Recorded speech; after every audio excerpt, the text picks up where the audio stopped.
Hello everyone, आज हम लोग फिर बात करेंगे पॉक्सो एक्ट पे। और आज हम लोग डिस्कस करने वाले हैं पॉक्सो एक्ट के आगे के प्रोविजंस पे। दैट मीन्स कि आज हम लोगों का टॉपिक रहेगा सेक्शन 34 से 46 तक, और इसके साथ ही आपका पॉक्सो एक्ट भी कंप्लीट हो जाएगा।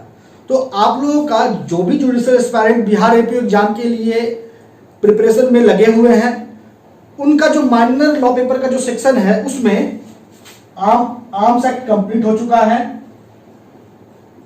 आपको डॉरी प्रोहिबिशन एक्ट कंप्लीट हो चुका है। आपको पॉक्सो एक्ट कंप्लीट हो जाएगा आज के एपिसोड के बाद। और बाकी जो बच गया है माइनर लॉ पेपर, हम कोशिश करेंगे जल्द से जल्द उन सभी माइनर लॉ पेपर्स को भी कंप्लीट करें। अब रह गया बात आप लोगों के मन में कि आर्म्स रूल्स जो बच रहा है, अब यहां पे पॉक्सो एक्ट में भी कुछ रूल्स है, वो हम लोगों को देखना है। तो मैं क्या करूंगा, एक सेपरेट लेक्चर के अकॉर्डिंग आर्म्स एक्ट के जो इंपॉर्टेंट रूल्स होंगे, पॉक्सो एक्ट के जो इंपॉर्टेंट रूल्स हैं, उन पे मैं एक लेक्चर दूंगा जरूर, ताकि आपका कोई भी सवाल छूटे ना बिहार एपीओ एग्जाम में। तो अगर आपको ये सभी लेक्चर्स को देखना है तो आपको इन सभी लेक्चर्स का लिंक मैं आपको दे दूंगा डिस्क्रिप्शन बॉक्स में। आप वहां पे क्लिक करना उस लिंक पे और सभी लेक्चर्स को थोरोली देखना। आप अगर बिहार एपीओ के लिए अप्लाई कर चुके हैं तो आपके लिए बहुत इंपॉर्टेंट है। आप मेरे प्लेलिस्ट में जाके भी इन एक्ट्स पे जो लेक्चर्स हैं वो आप देख सकते हैं, क्योंकि मैंने बातों को तोड़ तोड़ के सिंपल तरीके से बताया है। आज के एपिसोड को शुरू करें, दैट मींस सेक्शन 34 से 46 तक पॉक्सो एक्ट का। उसके पहले अगर आप अभी तक हमारे चैनल पे नए हो तो इंतजार मत करो, जल्दी से जाओ, नीचे आपको मिलेगा सब्सक्राइब बटन, आप उस पर क्लिक करो, चैनल को सब्सक्राइब कर लो, बेल आइकन दबाओ, ताकि डेली लेक्चर आपको मिले। अगर आपको कोई भी समस्या है लॉ से जुड़ा हुआ तो आप मुझे इंस्टाग्राम पे डीएम करो। आपको इंस्टाग्राम पे फॉलो करने के जो लिंक है मिल जाएगा आपको डिस्क्रिप्शन बॉक्स में ही। तो चलिए बिना समय गवाए स्टार्ट करते हैं आज के लेक्चर को। सेक्शन 34 का हेडिंग को देखो पहले आप, क्या कहता है। Procedure in case of commission of offences by child and determination of age by special court.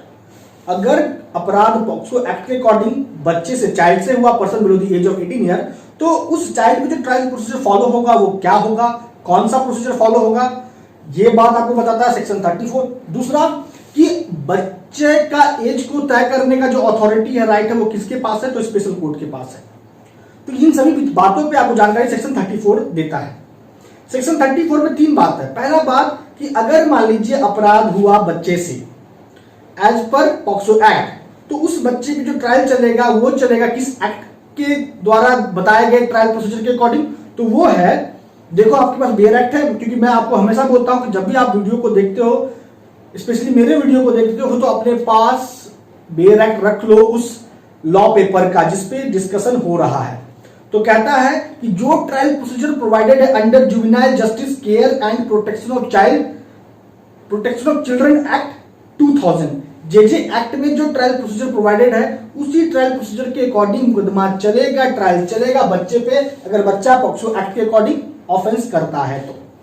दूसरा बात जो हमको सेक्शन 34 बताता है वो ये है कि अगर मान लीजिए सवाल उठ जाता है इस बात पे during trial before special court कि बच्चे का एज कितना है, क्या वो वाकई में चाइल्ड है, वो व्यक्ति वाकई में चाइल्ड है, तो इस क्वेश्चन को तय करने का, डिटरमाइन करने का जो अथॉरिटी है वो स्पेशल कोर्ट के पास है।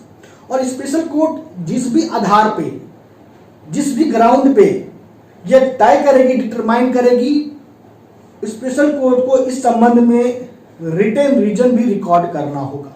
तीसरा बात जो सेक्शन 34 कहता है कि अगर मान लीजिए स्पेशल कोर्ट ने तय कर दिया, डिटरमाइन कर दिया बच्चे का एज, कि बच्चे का एज क्या है, उसके बाद जब फर्दर एविडेंस दिया गया ड्यूरिंग ट्रायल या subsequently after determination by the special court regarding the age of the child, अगर फर्दर पता चलता है कि जो बच्चे का एज तय हुआ था स्पेशल कोर्ट के द्वारा वो गलत था, तो इससे कोई फर्क नहीं पड़ता है, स्पेशल कोर्ट का जो ऑर्डर है वो फिर भी वैलिड ही माना जाएगा। ये 3 बात सेक्शन 34 से आपको इस संबंध में जानकारी मिलती है।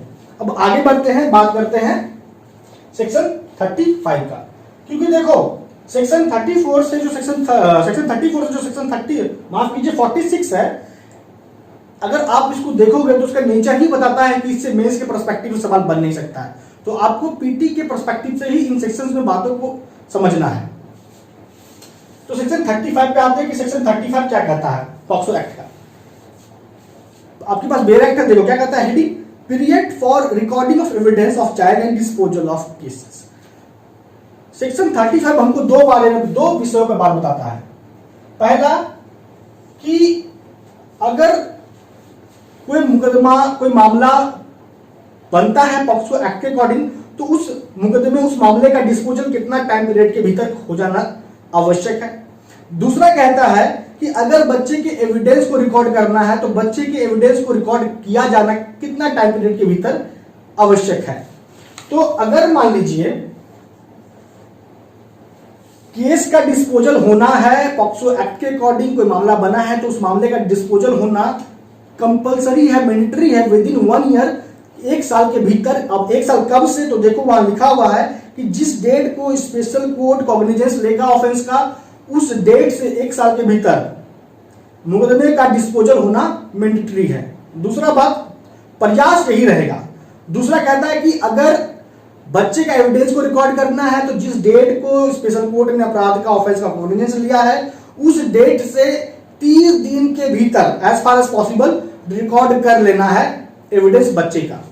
तो यह है सेक्शन 35। आगे बढ़िए, बात करते हैं सेक्शन 36 का।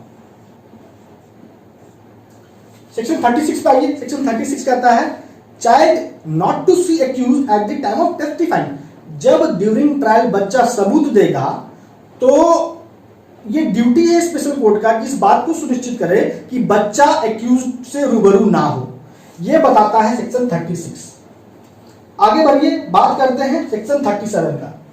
सेक्शन 37 कहता है कि trial to be conducted in camera. That means कि जो ट्रायल प्रोसीजर फॉलो होगा वो प्राइवेटली फॉलो होना चाहिए, पब्लिक के बीच में ट्रायल नहीं होगा। जो भी ट्रायल होना है पॉक्सो एक्ट के अकॉर्डिंग या पॉक्सो एक्ट के अपराध के अकॉर्डिंग, वो प्राइवेट में होगा ट्रायल, इन कैमरा ट्रायल होगा। लेकिन अगर कोर्ट चाहे तो बच्चे के पेरेंट को, गार्जियन को, या बच्चा जिस व्यक्ति पे कॉन्फिडेंस या ट्रस्ट करता है उसकी उपस्थिति को अनिवार्य कर सकती है स्पेशल कोर्ट। तो यह है सेक्शन 37। आपको बस सेक्शन में कही गई बात के ऑब्जेक्टिव पकड़ लेना है, ज्यादा कुछ नहीं करना है इन सेक्शंस को लेकर। 38 पे बात करते हैं। सेक्शन 38। सेक्शन 38 कहता है असिस्टेंस ऑफ एन इंटरप्रेटर और expert while recording evidence of child. जब बच्चे के एविडेंस को रिकॉर्ड किया जाएगा तो अगर स्पेशल कोर्ट को यह लगता है कि बच्चे के एविडेंस को रिकॉर्ड करने के लिए मदद लेना जरूरी है इंटरप्रेटर का या फिर एक्सपर्ट का, तो स्पेशल कोर्ट इस संबंध में निर्देश जारी कर सकता है। दूसरा बात कि अगर बच्चा मेंटली या फिजिकली डिसेबल्ड है तो इस केस में बच्चे के एविडेंस को रिकॉर्ड करने के लिए स्पेशल एडुकेटर का मदद लिया जा सकता है as per the order of the special court. अब क्या क्वालिफिकेशन होगा इंटरप्रेटर का, एक्सपर्ट का, स्पेशलिस्ट का, दैट मीन्स स्पेशल एडुकेटर का, तो वही क्वालिफिकेशन होगा, वही फी उसको दिया जाएगा उसके कामों का जो रूल्स में प्रिस्क्राइब्ड है पॉक्सो रूल्स में। तो ये हो गया सेक्शन 38। आगे बढ़िए, बात करते हैं सेक्शन 39 का। सेक्शन 39 कहता है, देखो क्या कहता है, guidelines for child to take assistance of expert. बच्चा चाहे तो ये बच्चा का अधिकार है कि वो मदद ले सकता है किसी भी एक्सपर्ट का।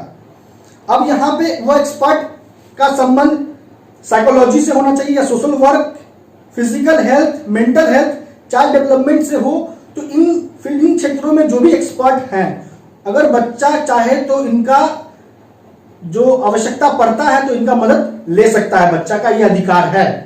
तो यह है सेक्शन 39। उसी तरीके से सेक्शन 40 कहता है कि बच्चा का ये राइट है कि वो बच्चा लीगल प्रैक्टिशनर का भी अगर उचित है, अनिवार्य है, तो बच्चा का यह अधिकार है कि वो लीगल प्रैक्टिशनर का हेल्प, सहायता ले सकता है। ये है सेक्शन 40। आगे बढ़ते हैं, बात करते हैं सेक्शन 41 का। कुछ नहीं करना, मैं बार बार बोल रहा हूं, इन सेक्शंस के जो ऑब्जेक्ट है बस उसको पकड़ना है, ज्यादा कुछ दिमाग नहीं लगाना है इसमें, क्योंकि आपको इन सेक्शन से जब भी सवाल बनेगा तो प्रीलिम्स पॉइंट ऑफ व्यू से ही बनेगा। सेक्शन 41 पे आते हैं। सेक्शन 41 कहता है section 3 to 13 not to apply in certain cases. तो कहता है कि 3 से लेकर जो 13 का प्रोविजन है पॉक्सो एक्ट का वो एप्लीकेबल नहीं होगा। कब? मेडिकल एग्जामिनेशन के केस में और मेडिकल ट्रीटमेंट के केस में। अगर जो व्यक्ति मेडिकल एग्जामिन कर रहा है बच्चे का या मेडिकल ट्रीटमेंट कर रहा है with consent of the guardian और पेरेंट ऑफ द चाइल्ड, तो उस व्यक्ति पे कोई अपराध होने का कोई भी केस नहीं बनेगा सेक्शन 3 से 13 के बीच में पॉक्सो एक्ट का। यह है सेक्शन 41। आगे बढ़िए, बात करते हैं सेक्शन 42 का। सेक्शन 42 कहता है अल्टरनेट पनिशमेंट। मान लीजिए कोई एक अपराध जो इस एक्ट के अकॉर्डिंग भी पनिशेबल है और आईपीसी के अकॉर्डिंग भी पनिशेबल है, और वो अपराध क्या है, कौन कौन सा है, ये आपको दिख जाएगा सेक्शन 42 में। तो सेक्शन 42 कहता है कि अगर कोई ऑफेंस आईपीसी के section 166A, 354A, B, C, D, 370, 370A, 375, 376, 376A to 376E के अकॉर्डिंग अगर कोई ऑफेंस पनिशेबल है आईपीसी का, और वही अपराध पॉक्सो एक्ट के अकॉर्डिंग भी पनिशेबल है, और उसी अपराध को व्यक्ति कर लेता है, तो as per the rule of double jeopardy एक व्यक्ति को 2 अपराध की सजा होगा नहीं। लेकिन सेक्शन 42 कहता है कि उस व्यक्ति को जो सजा होगा उस ऑफेंसेस का जो इस एक्ट के अकॉर्डिंग और आईपीसी के अकॉर्डिंग पनिशेबल है, तो उस अपराध का जो सजा सुनाया जाएगा एक्यूज्ड को वो क्या होगा, तो वो सजा होगा जो मैक्सिमम प्रोवाइडेड होगा, चाहे वो आईपीसी के तहत हो चाहे वो पॉक्सो एक्ट के अकॉर्डिंग हो। जिस जहां पे ज्यादा सजा होगा वही सजा दिया जाएगा उसी एक्ट के अकॉर्डिंग, उसी लॉ के अकॉर्डिंग उस व्यक्ति को। तो ये है सेक्शन 42। अब आते हैं 42A।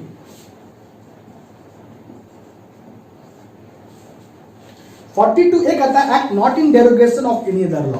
सेक्शन 42A साफ कहता है कि अगर मान लो पॉक्सो एक्ट का कोई प्रोविजन और कोई अन्य लॉ का कोई प्रोविजन, दोनों के बीच में अगर इनकॉन्सिस्टेंसी हो गया, कॉन्ट्ररी हो गया दोनों के बीच, दोनों प्रोविजंस में, तो कौन सा प्रोविजंस फॉलो होगा, तो पॉक्सो एक्ट का जो प्रोविजन है वो प्रिवेल करेगा, वो फॉलो होगा। ये है सेक्शन 42A। अब आगे बढ़ते हैं, बात करते हैं सेक्शन 43 का। तो सेक्शन 43 कहता है public awareness about the act. POCSO act के प्रोविजंस को लेके लोगों के बीच जागरूकता फैलाने का जो ड्यूटी है, रिस्पॉन्सिबिलिटी है, सेक्शन 43 कहता है वो है स्टेट गवर्नमेंट का, प्रत्येक स्टेट गवर्नमेंट का और सेंट्रल गवर्नमेंट का, दोनों का रिस्पॉन्सिबिलिटी है। ये सेक्शन 43। आगे बढ़िए, बात करते हैं सेक्शन 44 पे। सेक्शन 44 कहता है monitoring of the implementation of the act. POCSO act के प्रोविजंस क्या वाकई में लागू हो रहे हैं सही तरीके से, इस बात पे मॉनिटर करने के लिए national commission for the protection of child right का गठन होगा, state commission for the protection of child right का गठन किया जाएगा। सेक्शन 3 और सेक्शन 17 के तहत किस एक्ट का, तो कहता है commission for the protection of child right act 2005 के अकॉर्डिंग। और ये जो कमीशन है, स्टेट और नेशनल कमीशन जो है for the protection of child right, ये इन्हीं का ये रिस्पॉन्सिबिलिटी है कि वो मॉनिटर करे कि वाकई में जो पॉक्सो एक्ट का प्रोविजंस है वो सही तरीके से इंप्लीमेंट हो रहा है। ये कहता है सेक्शन 44। अब आगे बढ़ते हैं, बात करते हैं सेक्शन 45 का। सेक्शन 45 कुछ नहीं है, सेक्शन 45 में कहता है कि पावर जो है रूल बनाने का वो किसको है, तो यहां देखिए किस बात पे रूल बनाने का बात किया जा रहा है, तो पॉक्सो एक्ट के प्रोविजंस को लेके अगर कोई रूल्स बनाना है तो सेक्शन 45 कहता है कि पावर सेंट्रल गवर्नमेंट का है। और लास्ट जो सेक्शन है 46 वो है पावर टू रिमूव डिफिकल्टीज।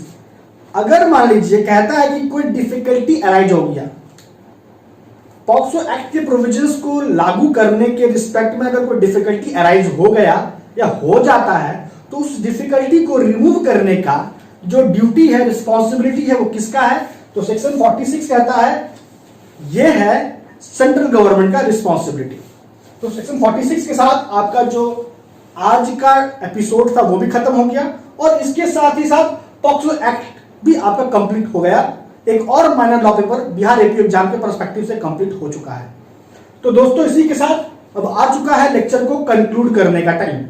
हम लोगों ने आज के एपिसोड में डिस्कस किया है सेक्शन 34 से 46। मैं आप लोग से इतना ही कहता हूं कि आज आपने जो एपिसोड को देखा है उसमें आपको एक ही बात ध्यान देना है कि सेक्शन 34 से 46 के बीच जो भी सवाल बनेगा वो प्रीलिम्स पर्सपेक्टिव से बनेगा। तो बस ऑब्जेक्ट को समझना है, ज्यादा कुछ दिमाग नहीं लगाना है। इस सेक्शन क्या कह रहा है इस बात को ही आपको पकड़ लेना है, बस और कुछ नहीं। मैं अंततः आप लोगों से एक और बात कहना चाहता हूं कि अगर आपको लेक्चर अच्छा लगा, बात समझ में आई है, आपके लिए बेनिफिशियल है, अगर ये वीडियो आपको ऐसा लगता है तो आप इसे लाइक कीजिए जरूर, अपने स्टडी रिलेटेड ग्रुप में शेयर जरूर कीजिए, मुझे कमेंट करके बताइए। कोई भी समस्या है एज ए लॉ स्टूडेंट की, एज ए लॉ स्टूडेंट आपको कोई भी समस्या हो रही है, चाहे वो पढ़ने से लेके हो, कैसे पढ़ा जाता है, तो आप मुझे इंस्टाग्राम पे फॉलो जरूर कीजिए, आपको लिंक मिल जाएगा डिस्क्रिप्शन बॉक्स में। तो दोस्तों अभी के लिए इतना ही। आपका अब तक हमारे साथ बने रहने के लिए बहुत बहुत धन्यवाद।